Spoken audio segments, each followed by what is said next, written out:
What is up, everyone? We are on day 49 of our Bible in a Year series.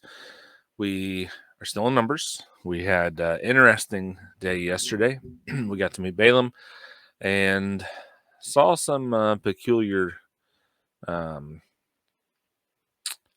activity, I guess you could say, how he was acting anyways. Now, we haven't got to the end of Balaam. We will see the end of the story of Balaam coming up in... I don't think it's tomorrow. I think it's the next day. But there's more that we will hear from Balaam. That is for sure. But in the meantime, we're going to jump back to Israel and see what they're doing. Spoiler alert. It's not good. So, Numbers 25 is where we are at today. Israel. Again, I can't say anything. We do the same thing. So, while Israel was staying in the acacia grove, the people began to prostitute themselves with the women of Moab. The women invited them to the sacrifices for their gods, and the people ate and bowed in worship to their gods. So Israel aligned itself with Baal of Peor, and the Lord's anger burned against Israel. The Lord said to Moses, "Take all the leaders of the people and execute them in broad daylight before the Lord, so that his burning anger may turn away from Israel."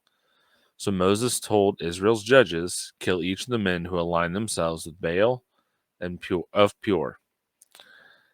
Again, I think we can lose sight of how serious this is. This is not simply going to one church over another church or something like that. This is full on rejecting God. So it may seem like a lot. It may seem a step too far to us. If it seems like it's too far, I think it shows that we don't have a proper understanding of what's actually going on and the seriousness of what's going on. Verse 6. An Israelite man came bringing a Midianite woman to his relatives in the sight of Moses and the whole Israelite community while they were weeping at the entrance of the tent of meeting. When Phinehas, son of Eleazar, son of Aaron, the priest, saw this, he got up from the assembly, took a spear in his hand, followed the Israelite man into the tent, and drove it through both the Israelite man and the woman, through her belly. Then the plague on the Israelites was stopped. But those who died in the plague numbered 24,000. Again, I think this is showing a more proper understanding of how bad what is going on actually is. And I think it's fitting that Eleazar is the one that recognizes and took action. He's the son of Aaron.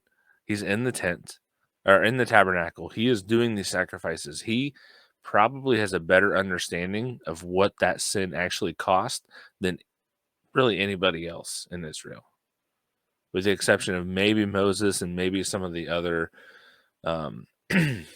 priests. But as far as like the common everyday person, hands down, he has a much better understanding of what that sacrifice means or what that sin actually means. So I think it's fitting and understandable that he would be the one that took action. Verse 10. Yeah, verse 10. The Lord spoke to Moses, "Phinehas, son of Eleazar, son of Aaron the priest, has turned back my wrath from the Israelites because he was zealous among them with my zeal, so that I did not destroy the Israelites in my zeal. Therefore declare, I grant him my covenant of peace. It will be a covenant of perpetual priesthood for him and his future descendants, because he was zealous for his God and made atonement for the Israelites.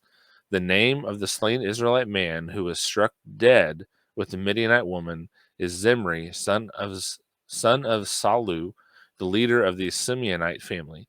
The name of the slain Midianite woman was Cosbi, not Cosby, Cozbi, Cosby. I don't know. the daughter of Zur, a tribal head of the family of Midian. The Lord told Moses, attack the Midianites and strike them dead, for they attacked you with the treachery that they used against you in the Pur incident. They did the same in the case involving their sister Cosbi, daughter of the Midianite leader, who was killed the day the plague came to Pur. Chapter 26. No, this is not the end of the end of the book. Remember at the beginning of Numbers, I talked about there. It's called Numbers because there's two census that happen. This is the second census. We're getting into that. There's still some that takes place after this. We still have, I think, 3 days left for Numbers. Maybe 4 days, but there's still a couple of days left for Numbers. So this isn't the end yet. We're getting close to the end, but we are getting to that second census that's taken. And what's interesting, if you, we're not going to have time to probably do it here, but if you pull up and you look at the first census that's taken and the second census and kind of see the comparison to the difference in size of Israel. Yeah. So, chapter 26. After the plague, the Lord said to Moses of Eleazar, son of Aaron the priest, take a census of the entire Israelite community by their ancestral families, of those 20 years old or more who can serve in Israel's army. So Moses and the priest Eleazar said to them in the plains of Moab, by the Jordan across from Jericho, take a census of those 20 years old or more, as the Lord had commanded Moses and the Israelites who came out of the land of Egypt. Reuben was the firstborn of Israel. Reuben's descendants, the Hanachite clan from Hanok, the Paluite clan from Palu, the Hezronite clan from Hezron, the Carmite clan from Carmi. These were Reubenite clans, and their registered men numbered 43,730. The son of Palu was Eliab. The sons of Eliab were Nemuel, Dathan, and Abiram. It was Dathan and Abiram, chose by the community, who fought against Moses and Aaron. They and Korah's followers fought against the Lord. The earth opened its mouth and swallowed them with Korah, and when his followers died, and the fire consumed 250 men. They serve as a warning sign. The sons of Korah, however, did not die. Simeon's descendants by their clans: the Nemuelite clan from Nemuel, the Jaminite clan from Jamin, the Jachinite clan from Jachin, the Zerahite clan from Zerah, the Shaulite clan from Shaul. These were the Simeonite clans, numbering 22,200 men. Gad's descendants by their clans: the Zephonite clan from Zephon, the Haggite clan from Haggai, the Shunite clan from Shuni, the Oznite clan from Ozni, the Erite clan from Eri, the Arodite clan from Arad, the Arelite clan from Areli. These were the Gadite clans, numbered by the registered men, 40,500. Judah's sons included and Onan, but they died in the land of Canaan. Judah's descendants by their clans: the Shalonite clan from Shalah, the Perizzite clan from Perez, the Zerahite clan from Zerez, the descendants of Perez, the Hezronite clan from Hezron, Hamulite clan from Hamuel. These were Judah's clans, numbered by their registered men, 76,500. Issachar's descendants by their clans: the Tolaite clan from Tola, the Punite clan from Puva, the Joshubite clan from Joshub, the Shimronite clan from Shimron. These were Issachar's clans, numbered by their registered men, 64,300. Zebulun's descendants by their clans: the Saradite clan from Sarad, the Elonite clan from Elon, the Jaliite clan from Jalil. These were the Zebulite clans, numbered by their registered men, 60,500. Joseph's descendants by their clans, from Manasseh to Ephraim. Manasseh's descendants and the Machirite clan from Machir. Machir, father of Gilead, the Gileadite clan from Gilead. These were the Gilead's descendants, the Lezerite clan from Lezer, the Helikite clan from Helik, the Asrielite clan from Asriel, the Shechemite clan from Shechem, the Shemedate clan from Shemida, the Hephirite clan from Hepher, the Zelophehad son of Hephar had no sons, only daughters. The names of Zelophehad's daughters were Mala, Noah, Hogla, Milcah, and Tirzah. These were Manasseh's clans, numbered by their registered men 50,700. These were Ephraim's descendants by their clans, the Shuthelite clan from Shuthelah, the Becherite clan from Becher. I don't know how. Yeah. The Tahanite clan from Tahan. These were the Shuthelah's descendants. The Aranite clan from Iran. These were the Ephraimite clans, numbered by their registered men 32,500. These were Joseph's descendants by their clans. Benjamin's descendants by their clans, the Belaite clan from Bela, the Ashbelite clan from Ashbel, the Ashiramite clan from Ashiram, the Shuphamite clan from Shupham, the Huphamite clan from Hupham, Bela's descendants from Ard and Naaman, the Ardite clan from Ard, the Naamite clan from Naaman. These were the Benjamite clans, numbered by their registered men, 45,600. These were the Dan's descendants by their clans, the Shuhamite clan from Shuham. These were the clans of Dan by their clans, all the Shuhamite clans, numbered by their registered men, 64,400. Asher's descendants by their clans, the Imnite clan from Imnah, the Ishvite clan from Ishvi, the Berite clan from Beria, from Beria's descendants, the Heberite clan from Heber, the Malkilite clan from Machil. The name of Asher's daughter was Sarah. These were the Asherite clans, numbered by their registered men, 53,400. Naphtali's descendants by their clans, the Jazilite clan from Jazel, the Gunite clan from Guni, the Jezerite clan from Jezer, the Shilamite clan from Shilam. These were the Naphtali clans, numbered by their registered men, 45,400. These registered Israelite men numbered 601,730. The Lord spoke to Moses, the land is to be divided among them in an inheritance based on the number of names. Increase in the inheritance for a large tribe and decrease it for a small one. Each is to be given its inheritance according to those who are registered in it. The land is to be divided by lot. They will receive an inheritance according to the names of their ancestral tribes. Each inheritance will be divided by lot among the larger and smaller tribes. These were the Levites registered by their clans, the Gershonite clan from Gershon, the Kohathite clan from Kohath, the Merarite clan from Merari. These were the Levite family groups, the Libnite clan, the Hebronite clan, the Mahalite clan, the Mushite clan, and the Korahite clan. Korath was the ancestor of Amram. The name of Amram's wife was Jochebed, a descendant of Levi, born to Levi in Egypt. She bore to Amram, Aaron, Moses, and their sister Miriam.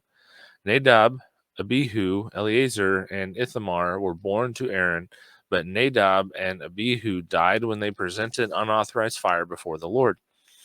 Those registered were 23,000, every male 1 month old or more. They were not registered among the other Israelites, because no inheritance was given to them among the Israelites.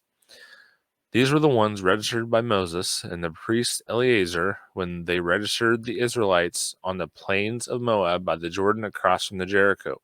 But among them there was not one of those who had been registered by Moses and the priest Aaron when they registered the Israelites in the wilderness of Sinai. For the Lord had said to them that they would all die in the wilderness. None of them was left except Caleb, son of Jephunneh, and Joshua, son of Nun.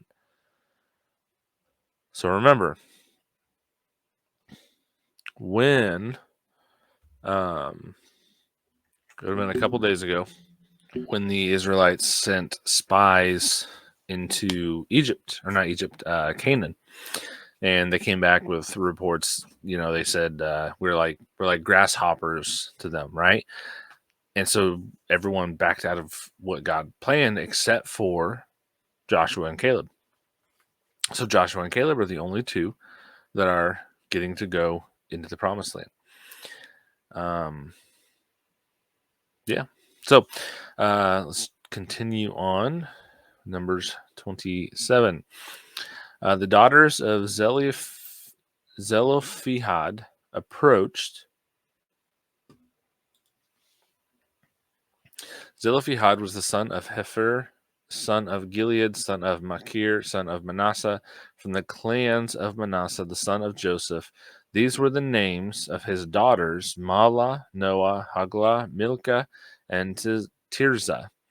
They stood before Moses, the priest Eleazar, the leaders, and the entire community at the entrance to the tent of meeting, and said, Our father died in the wilderness, but he was not among Korah's followers who gathered together against the Lord. Instead, he died because of his own sin, and he had no sons. Why should the name of our father be taken away from his clan? Since he has no son, give us property among our father's brothers. Moses brought their case before the Lord, and the Lord answered him, What Zelophehad's daughters say is correct. You are to give them hereditary property among their father's brothers and transfer their father's inheritance to them. Tell the Israelites, when a man dies without having a son, transfer his inheritance to his daughter, and if he has no daughter, give his inheritance to his brothers. If he has no brothers, give his inheritance to his father's brothers. If his father has no brothers, give his inheritance to the nearest relative of his clan, and he will take possession of it. This is to be a statutory ordinance for the Israelites, as the Lord commanded Moses. Then the Lord said to Moses, Go up this mountain to the Abarim range and see the land that I have given the Israelites. After you have seen it, you will also be gathered to your people, as Aaron, your brother, was. When the community quarreled in the wilderness of Zin, both of you rebelled against my command to demonstrate my holiness in their sight at the waters. Those were the waters of Meribah, Kadesh, in the wilderness of Zin. So Moses appealed to the Lord. May the Lord, the God who gives breath to all, appoint a man over the community who will go out before them and come back in before them, and who will bring them out and bring them in, so that the Lord's community will be like sheep without a shepherd. Or won't be like sheep without a shepherd. The Lord replied to Moses, Take Joshua, son of Nun, a man who has the Spirit in him, and lay your hands on him. Have him stand before the priest Eleazar and the whole community, and commission him in their sight. Confer some of your authority on him, that the entire Israelite community will obey him. He will stand before the priest Eleazar, who will consult the Lord for him with the decision of the Urim. He and all the Israelites with him, even the entire community, will go out and come back in at his command. Moses did as the Lord commanded him. He took Joshua, had him stand before the priest Eleazar and the entire community, and laid his hands on him and commissioned him as the Lord had spoken through Moses. Okay. That is it for the reading for today. But we have some questions. So we'll get into those. Question 1. What lessons can we learn from the Israelites' struggle with idolatry in these chapters? And how can we guard against similar pitfalls in our own lives? So instantly, the thing that sticks out is Eleazar and the zeal he had for making things right. Obviously, if you did the exact same thing today, it'd probably be frowned upon. Things are a little different now, but the zeal that he had for God was good, and it was praised, right? I think of when Jesus says that if your eye causes you to sin, pluck it out. If your hand causes you to sin, cut it off.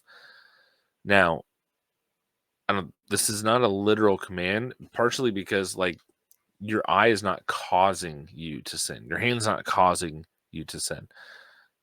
Those are things that you use to sin because you are deciding to sin. Now, I think you should be willing to get rid of anything that might come in the way in between you and God. So any anything, I had instance I used to have a problem with I'll say corn to deal with YouTube censors. I'm sure I've probably flagged some YouTube censors at some point, but I'm not 100% sure what is going to get hit, what's not. So we'll say that. But I had been doing well for a while. Had issue, was really really struggling with some temptation, and had a moment of clarity in the midst of falling back into this. And I realized what I was doing, and instead of walking away, instead of just stopping and like rethinking about what was going on and stuff, I smashed my phone with a hammer. Um, I'm not saying you necessarily need to take that drastic steps. I probably didn't need to take that drastic. It was an instant, just boom, like it just happened. But you need to be willing to get rid of anything that is causing you to stumble. There's a door for you to stumble that you are having issues saying no to. You should be willing to get rid of any of it. Yeah. Question 2. How does God's response to sin highlight the seriousness of our relationship with Him and the importance of accountability within community? So, our relationship with God is the most important thing in our lives. It should be our top priority. It's not always, but it is the most important thing. It is the thing that you need the most. That's the whole purpose for why we were created, was to have a relationship with God. So that is incredibly serious. That's something that we should focus on highly above everything else we should focus on. Accountability. I think of the verse we brought up a couple days ago about the cord of 3 strands. It's a lot easier for you to fall. A lot easier for you to not make your final, like where you intend to go, if you're by yourself. If you have someone else you're with, then it's a little bit different. It's easier. 3 people is even better, right? So the idea of having people who can help you is biblical. It is practical, but it is a help having that community. Question 3. What qualities do you think are essential for effective leadership in faith communities as seen in the transition from Moses to Joshua? How can we cultivate these qualities in our own lives or support them in others? So we actually have it outlined in the New Testament. Paul says, he gives instruction or a list of what is required for both a deacon position and an elder position. One that really stands out is being above reproach. Now, I've heard people think being above reproach, if you suggest that that is a requirement, then that means that that person cannot sin. That's not the case. Being above reproach simply means that that person has such a good moral character that if some allegation comes up, it seems very unlikely just based on how they typically conduct themselves and things like that. Now, that should still be investigated. It should still be looked at. But that is what I think being above reproach means, is you very, very high moral character, where it does not seem like something like that is actually going to be legitimate if an allegation were to come up. Yeah, I won't get into any more details of that. I was having a discussion with somebody, ended up getting a little bit heated, and it was about a certain leader who I say is disqualified themselves from ministry because they are no longer above reproach and they are unwilling to even admit that they had done wrong. So that is it for today. Appreciate you watching, listening. If you're still with us this far, don't forget to like, comment, subscribe. I enjoy hearing from people. So leave a comment below, reach out with a message, whatever you would like to do. Word of mouth is the best way the podcast spreads. So if this has been a blessing to you, please pass it along to other people so they can join in and be blessed as well. We're still in Numbers tomorrow. It's going to be an interesting rest of our journey. And until then, God bless.